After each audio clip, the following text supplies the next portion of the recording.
Hey everybody, Joe Fortenbaugh here for OddsShark with an introductory course on how to bet the ponies. Let's start with the easy stuff, shall we? Win bets, place bets, and show bets. A win bet is as straightforward as it sounds. You're betting on a horse to win a race. Should your horse win that race, you win. Should your horse lose that race, you lose. A place bet is wagering on a horse to finish first or second. Should your horse during a place bet finish first or second, you're a winner. Third or worse, and you're a loser, but not in the game of life, just for that particular wager.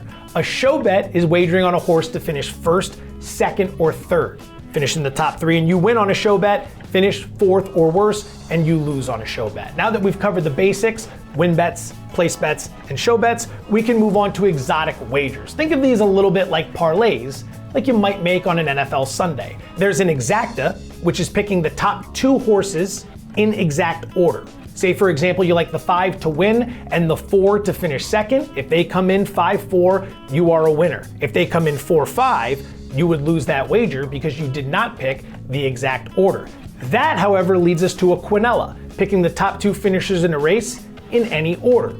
Pick the 5 to win and the 4 to finish second. Hey, they come in 5-4 or 4-5, you're gonna win that Quinella. A trifecta is picking the top 3 finishers of a race in exact order. A superfecta is picking the top 4 finishers of a race in exact order. But if you don't want to deal with the exact order in a trifecta or a superfecta, you can do what's known as a trifecta box or a superfecta box. This is picking, in the event of a trifecta box, the top 3 finishers in any order. In the event of a superfecta box, the top 4 finishers in any order. That leads us to my favorite wager, and I know there's some other people that agree with me, the pick 6, which is exactly what it sounds like. You're picking the winner in 6 consecutive races, and there's a potential for a big jackpot at the end, depending on the odds of each horse who wins their respective race. Check each racetrack because the pick 6 could be anywhere from race 3 to race 8, maybe it's from race 4 to race 9. It can vary, so that's something you want to look at in advance of your trip to the track or if you're watching on TV. Now, betting horses can be intimidating at first, but with a little practice, you're on your way. Head on over to oddshark.com and check out our odds calculator, where you can convert fractional odds into American odds to make the process a little bit more digestible. Some key factors to keep in mind when handicapping a horse race. Most of this information can be found in the daily racing form, which you purchase at the track or at drf.com. Factor number 1, form. How has the horse been running as of late? Has the horse been running well? Has the horse been running poorly? And if the horse has been running poorly, are there reasons for poor performances? Did he get bumped around the first turn his last time out, leading to a poor result? There's good information to be found in these trends. Number 2, ability. How fast is the horse capable of running on his best day? Check out the buyer ratings, which are essentially grades assigned to each performance a horse turns in. The higher the buyer rating, the better the performance. Has a horse been producing higher ratings as of late? And when you stack all the horses in a race up, who's produced the best numbers? It's important to know what the ceiling and what the floor is for some of these horses. Number 3, class. Is the horse stepping up in class? Is the horse coming down in class? For example, has a horse been racing in a lot of allowance races and is now moving up to a stakes race?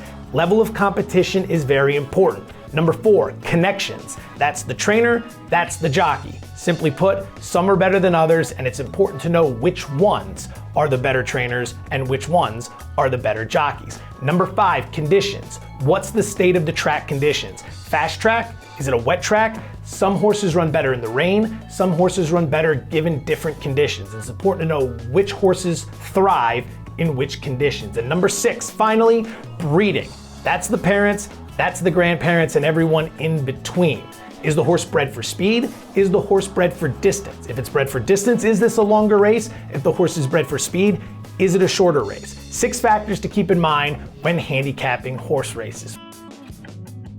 Horse racing's Triple Crown. 3 Grade 1 stakes races that take place every year from the beginning of May until the middle of June. These 3 races are for 3-year-old horses, and they begin, of course, with the Kentucky Derby from Churchill Downs in Louisville, Kentucky. The Derby is 1¼ miles or 10 furlongs in length, and it consists of a field of 20 horses. That is determined by what's known as the Road to the Kentucky Derby. 35 races that award points to each of the top 4 finishers. At the conclusion of those 35 races, the 20 horses with the most points are awarded an invitation to the Derby. Now, 2 weeks after the Derby, every year, is the Peakness Stakes from Pimlico Racecourse in Baltimore, Maryland. The Peakness is the shortest of the 3 Triple Crown races at 1 3/16 miles or 9.5 furlongs.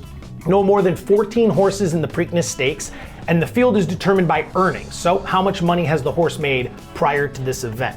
And of course, every year, 3 weeks after the Peakness Stakes, we have the Belmont Stakes from Belmont Park in Elmont, New York. This is the longest of the Triple Crown races at 1.5 miles or 12 furlongs. And while the field is much smaller than what you'll find at the Peakness, it is also determined by earnings made prior to the race. Win all 3 of the Triple Crown races, and you're a Triple Crown winner. Triple Crown champion, Triple Crown legend. We've had 13 of those, the last of which was Justify in 2018. For more introductory content to horse racing, head on over to oddshark.com.